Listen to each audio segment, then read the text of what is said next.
Hello! Good evening! Welcome to my channel. Today is March 20 dito sa Canada. So alas 6 na ng hapon dito. So ito kadarating ko lang galing sa trabaho. So dumiretso na ako agad dito sa kusina para antala ng aking gagawing chicharon. Yan. So kasi marami akong order sa next Saturday. Then tomorrow naman is meron na akong ipapray mamaya pagkatapos ko nito. At habang nagsusuti naman ako ng gagawin ko chicharon is si Mrs. naman ito. May order siyang yan yung buko pandan. So yan i-deliver namin tomorrow ng bago mag 1 o'clock ng hapon.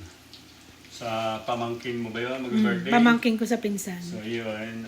So ito, medyo marami-rami itong isusuti ko kaya lalaki na naman ang braso ko nito. Mamaya po makikita niya tayo, nagpi-prepare tayo lang. Oo, mamaya naman kasi pagkatapos na siguro mga ilang salang din gagawa na ako ng chicharon na order namin tomorrow. Kasi meron akong bali 12 large na chicharon. So isasabihin na namin bukas yun sa deliver. ng buko pandan. Pati buko pandan.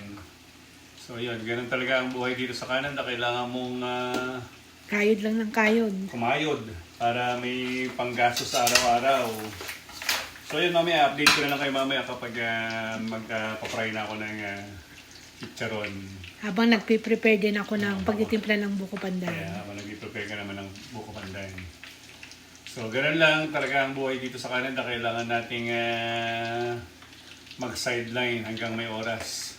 Today is Friday naman, so tomorrow wala akong pasok. So, kaya okay lang, kahit medyo maliit na matulog ngayon. Mag-overtime kami mag-asawa ngayon. So, hanggang doon na lang. Siguro mamaya i-update na lang ulit namin kayo sa pagpapray namin ng chicharon. So, ito na, kumbaga na-prepare na ng asawa ko, ang gagawin na lang niya is, kumbaga paghahalo-haluin na lang yung Mga ingredients. Sa bowl. Meron tayong 2 bowl, and then ito meron tayong nata de coco. So, meron tayong condensed, and then meron tayong all-purpose cream. Yan.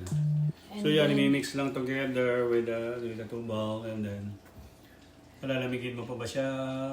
Kasi ilalagay ko pa siya sa container mamaya. Pagkatapos niyang mai-mix, siguro ilalagay niya sa Fridge. Sa fridge muna para lumamig. And then, ipo-portion niya sa mga container. So, yan. So, medyo matrabaho lang yung paggagawa ng buko pandan. Imagine, dito pa lang sa gulaman is kailangan mo siyang hiwa-hiwain ng maliliit. So magluluto ka ng sago, so matagal-tagal din to, takes time din daw, ha? So yun, ganyan. No? So habang nagpaparay ako nagsusutay ako nag-aantala ng pork chicharon, so siya naman gumagawa ng kanyang buko pandan. Lagi kasi siyang hinahanap asawa, lagi yan So sa ito kasi akin. yung best seller niya. Pag hindi nawawala ito sa Laging special request. Special request na lagi ng mga pinsan niya. Kung hindi itong buko pandan o yung ginagawa niyang puto. Tsaka kasaba cake. Oo, kasaba cake. So kung gusto niyo na lang makita, umorder, kumbaga hanapin niyo na lang yung account niya or sa page niya sa kusina ni Tisay or kay Mayla pa rin Castro. So yun, kasi nga, diba sabi ko nga sa inyo dati na kumbaga nagsa-sideline din kami sa pagluluto ng ulam. So kasi pag during winter naman is walang masyadong mga okasyon. Itong summer yan, magiging mas busy na kami ulit. So ganun lang. Let's enjoy lang yung kung ano yung ginagawa natin. Enjoy lang natin. At least kahit paano kumikita.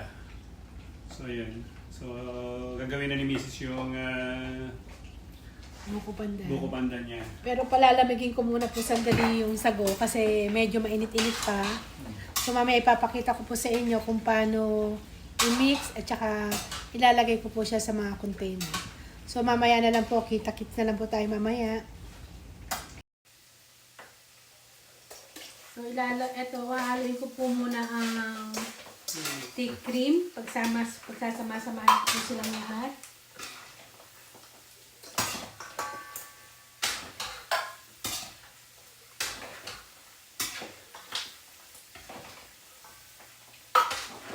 So, ito po.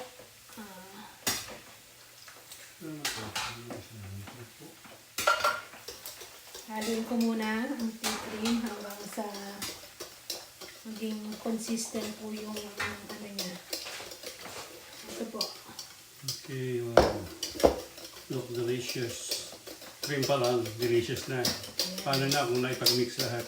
Masarap to. Hanapin niyo po ito. Parang yung asawa ko po. Hinahanap-hanap ako.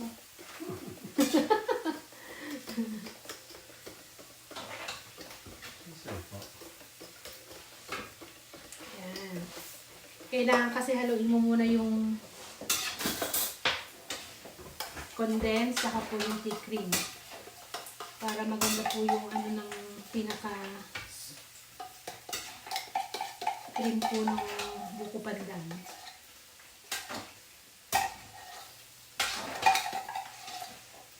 Kailangan po natin siputin. Sayang po. Mahal po ang bilihin.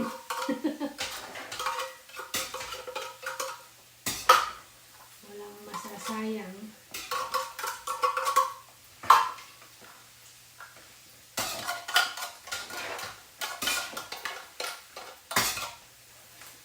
Nakatapos ko lang pala po sa trabaho ngayon. Kasi si Mrs. pag Friday is Work work from home siya. So, So kaya nung pumasok ako kanina, nag-iisa ko lang bumabiyahe. solo po siya. Solo. Malulungkot daw po siya pag mag-isa siya. Ay!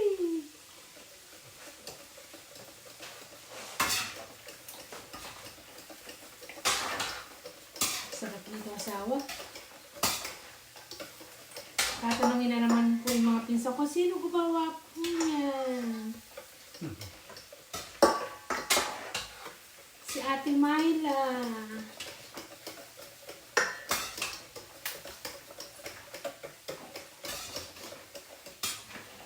Ito po kasi laging most requested ng mga pinsan ko. Lagi, halos, madalas.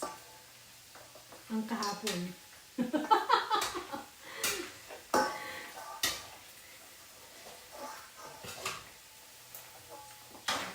Okay.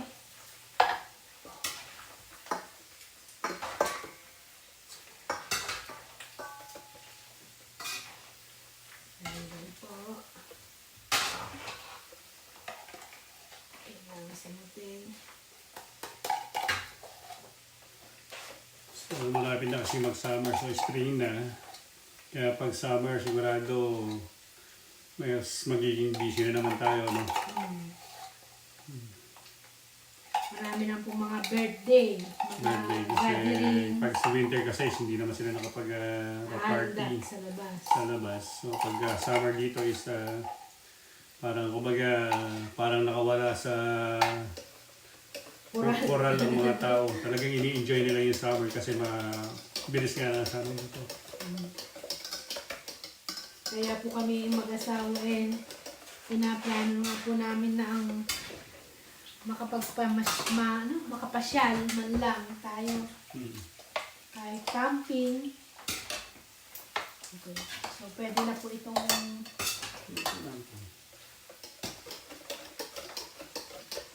so, ngayon po lalagay ko na itong gelatin. Ito pong gelatin nilalagyan ko na po siya ng, wala po kasing buko dito na sariwa. So, ang ginagawa ko po yung binabibili po na buko juice na meron na siyang maliliit na laman. Asawa ka, so yung asawa ng strainer, please. Thank you.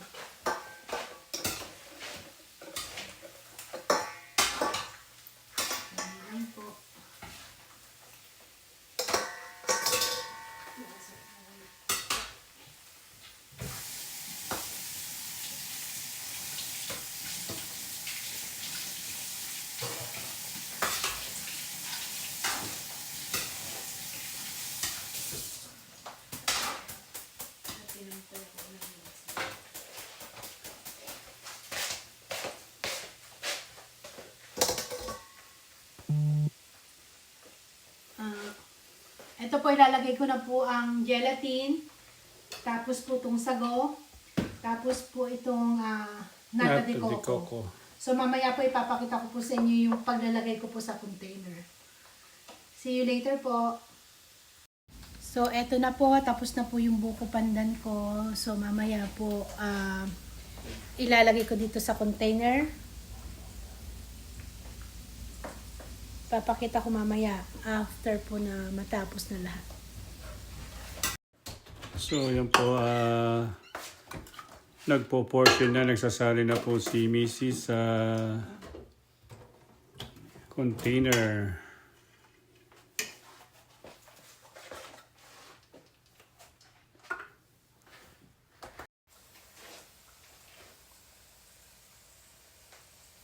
Tuloy na.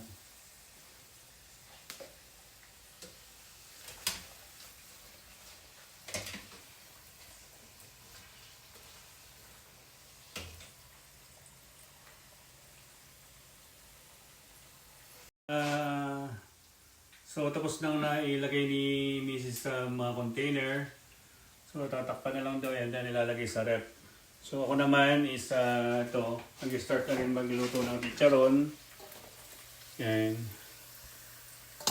So bali marami kasi kaming order. Overtime na naman kami ngayon. So yun, so now hanggang di ha. Yan, so magsasalang uli muna ako. Then mamaya po ipapakita ko, natatakpan ko muna po yung mga buko pandan. Okay. And eto po, sasalang ulit ang aking asawa. So mamaya po ipapakita natin yung lahat. And then saka nagpapakita yung kung paano. Medyo maliit kasi yung lutuan ko. Hindi pa kami nakakabili ni Mrs. ng malaking lutuan. Siguro sa mga susunod na araw, yun naman ang bibili namin. So kasi yung sideline namin is parang nagiging negosyo na rin. So see you na po ulit later.